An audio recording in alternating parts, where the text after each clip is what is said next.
संदर्भात एक महत्त्वाची लक्षवेधी मांडली, काय सांगाल त्याबद्दल? आज मी लक्षवेधी मांडली होती की कशा प्रकारे 3311 व 33B 3320B या अंतर्गत विकासकांनी एक ठराविक साठा PTC PFP स्वरूपात महानगरपालिका किंबहुना SRA ला सुपूर्द करायचा असतो आणि कशा प्रकारे विकासक हे सुपूर्द न करतात परस्पर बाजारामध्ये विकून टाकतात।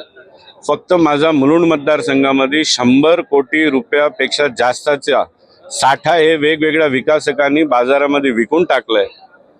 आज मंत्री महोदयांनी उत्तर देताना हे कबूल केलं की हे खरं आहे आणि असं घडलेलं आहे।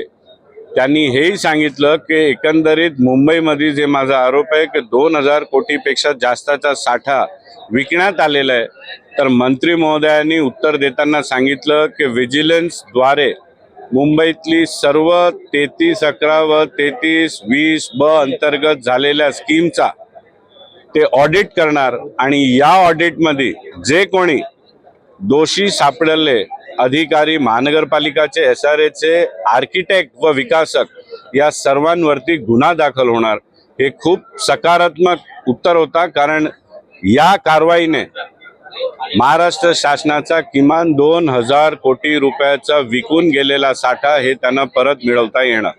सर, एक दुसरा मुद्दा तुम्ही उपस्थित केला, तो म्हणजे काल मुख्यमंत्री देवेंद्र फडणवीसांनी धर्मस्वातंत्र्य विधेयक पास केलंय, त्याबद्दल आज तुम्ही त्या महत्त्वाच्या विषयावर भाष्य केलं, काय सांगाल? काल एक ऐतिहासिक विधेयक हे पारित करण्यात आलं।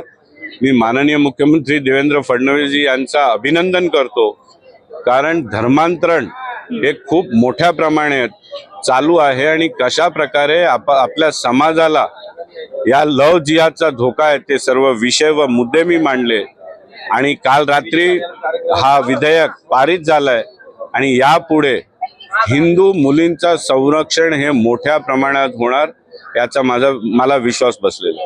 तर एकूणच आपण पाहिलं तर भाजप आमदार मिहिर कोटेचा यांनी धर्मस्वातंत्र्य विधेयकावर भाष्य केलं। हिंदू मुलींचं या विधेयकातून संरक्षण होणार आहे अशी प्रतिक्रिया यावेळी आमदार मिहिर कोटेचा यांनी व्यक्त केली आहे। तर कॅमेरा पर्सन आसिम यांच्यासह मी जान्हवी जाधव, मुंबई।